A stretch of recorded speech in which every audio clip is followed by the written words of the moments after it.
Hi guys, I'm Mark and today we're going to discuss word problems. So alam na natin kung paano mag-solve ng algebra, pero paano ba natin ito ina-apply in real-world problems?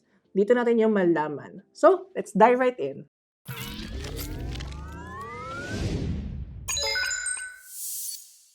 So for our first question, a farm has a total of 46 chickens and cows. Counting the total number of feet, Maru counted 152. How many cows were there? So, nasa word problems na tayo. So, again, important sa word problems ang being able to turn sentences into useful, meaningful equations. So, again, please memorize, study, and familiarize on keywords, key phrases that can easily translate into mathematical operations or other mathematical expressions.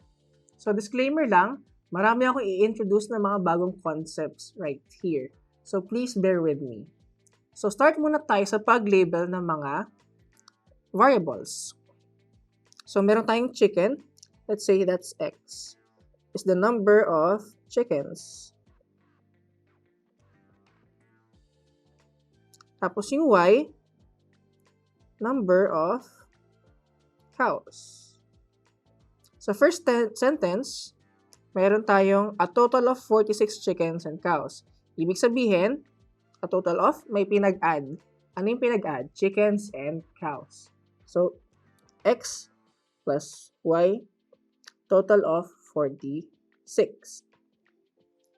Tapos, meron tayong kinount na number of feet na 152 daw. Pero ilan ba yung feet ng chickens? Dalawa. So, that's 2x. For every chicken, may dalawang paa. How about yung cow? For every cow, merong 4 na paa. So, that's 4y.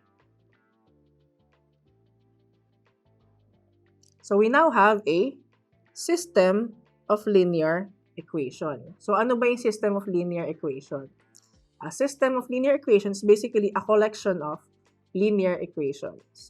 Pero, ano naman ngayon yung linear equation? So, a linear equation is basically an equation involving variables na isa lang yung exponent nila sa taas. Yan, isa lang exponent nila. Yung mga x and y raised to 1s lang yan. So, linear equation sila. Ngayon, paano ba sinosolve ang mga linear equation? So, ang idea lang is, first is, eliminate one variable, let's say x. Eliminate natin siya. Tapos, solve for the other variable, yung y. Once na na-solve si y, balik tayo sa original equation. Let's say ito. Na-solve na si y, so pwede natin i-solve yung inalis nating variable, yung x. Ganun lang mag-solve ng system of linear equations. Now, let us try actually solving it. Let's say gusto kong tanggalin si x. Tanggalin si x. Pero paano ko magagawa yun? What you need to understand first is that sa equations, kung ano yung gawin mo dito, dapat gagawin mo siya sa kabilang side ng equal sign. What do I mean by this? Pag nag-multiply ako dito, nag-multiply dapat sa kabila. Kung mag-a-add ako dito, mag-a-add ako sa kabila. Ganun lang. Ngayon, gusto ko is, pag-multiply ako ng 2 sa equation na to. Both sides. So, let's try writing that. Multiply 2 to both sides. So, anong mangyayari? Magbabago tong equation na to into a new form. So, 2 times x, that's 2x. 2 times y, that's 2y. Since positive, so plus sign lang din yan. Tapos meron kang 2 times 46, that's 92. Tapos may bago ka ng system of linear equation. Ito. Again, note na, same lang tong dalawang to. He just wrote it in a different form. Same equation lang sila. Pero ito na yung bago mong system. Medyo ignore mo na tong form niya na ito. Okay. Ngayon, bakit ko ginawa yun? Bakit ako nag-multiply by 2? Relevant siya kasi makita mo na once na matching na yung coefficients ni x sa both equations, pwede natin silang ma-eliminate through addition or subtraction. For this case, pwede tayo mag-subtract. Let's do that. So, lagyan lang natin ng bar dito sa ibaba. Tapos, indicate natin na magsusubtract tayo. So, for this case, ang gagawin nyo lang is, i-operate nyo yung mga like terms. So, what do I mean by that? I-operate mo lang, so subtract tayo. Subtract mo lang yung may mga x. Pag-subtract mo lang sa isa't isa. Pag-subtract mo yung may mga y. Yan. Tapos, ipag-subtract mo lang din yung mga constant terms, yung mga numbers lang. So, let's do that. 2x minus 2x, that's 0x. So, 0 lang din yun. That is 0. Na-eliminate na natin si x. Tapos, meron ka 4y. 4y minus 2y.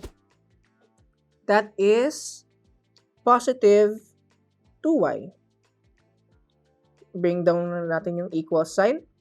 Tapos, meron kang 152 minus 92. That is 60.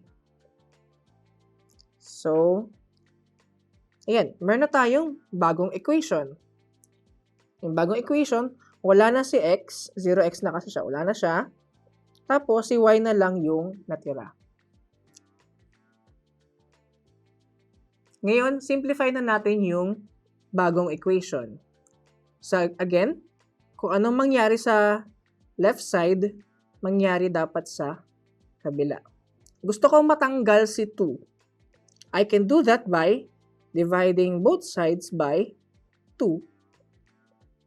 Cancel out yung 2. Tapos, meron na akong y equals 30. Kasi 30 is, ito lang yun. Equal lang yan sa 60 divided by 2. Pero ano nga ba yung y? Ano nga ulit yung y? That is the number of cows. Pero ano ba yung hinahanap sa question? Number of cows. Actually, di natin kailangan mag-proceed to solve for x kasi ito na yung hinihingi ng tanong. Balik lang tayo. So, ang tamang sagot ay letter A. There are 30 cows dun sa farm. So, again, reminder lang na maging mindful sa pagsasolve. Make sure na yung sinasolve nyo nag-match dun sa hinihingi nung question. Kung nag-match, edi yun yung tamang sagot. Kung hindi, continue solving. So, for the sake of completion, let's try solving for x na rin. So, remember na, sa unang statement, di ba? Meron daw tayong a total of 46 chickens and cows. Alam na natin na there are 30 cows. So, plug in lang natin yung y dito. So, lagay natin yan. X. Y is equal to 30. So, gawin natin 30 to.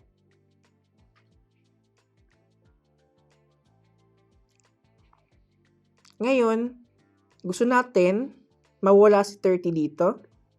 How do we do that? By subtracting. And subtract tayo ng 30 dito. With that, mag-subtract din tayo sa kabila ng 30 din. Or simply, ang tawag dito ay transpose na lang. Ang gagawin natin is, parang ilipat na lang sa 30. Ayan. Lipat natin sa kabila, si 30. Mas mangyayari, mawawala si 30 dito. Mas magiging negative 30 siya. That's called transposing. So, mangyayari ay 46 minus 30. We now have 46 minus 30 equals 16. Meron tayong 16 na number of chickens. Alam, Mentor Mark, paano kung nagpanik na ako tapos di ko na alam kung paano talaga siya i-solve systematically? So what you can do is just do trial and error. Also, this assumes na you understand the problem though. Yun lang. And also a bit of luck kasi i-evaluate mo tong lahat. So let's say halimbawa, piliin ko yung letter B, 16 daw yung cows. Kung 16 yung cows, ano yung number of chickens?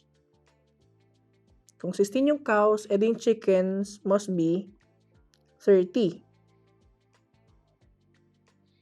Kung 13 chickens, ilan ba dapat yung feet nila? 60 na feet para sa chickens. Tapos, 4 times 16. That is 64 na feet para sa cows. Does it add up to 152?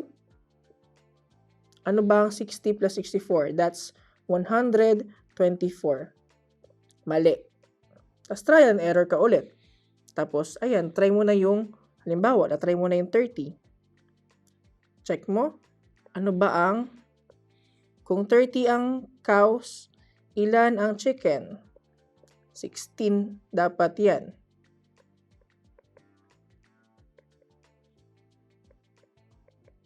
Ilan ang feet ng chickens na 16? That is 32.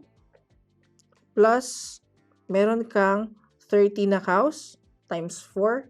Merong 120 na feet from the cows. 32 plus 120, that is 152. Ayan yung tamang sagot through trial and error. Again, you have to understand the problem and you need a bit of luck din sa pag-trial and error.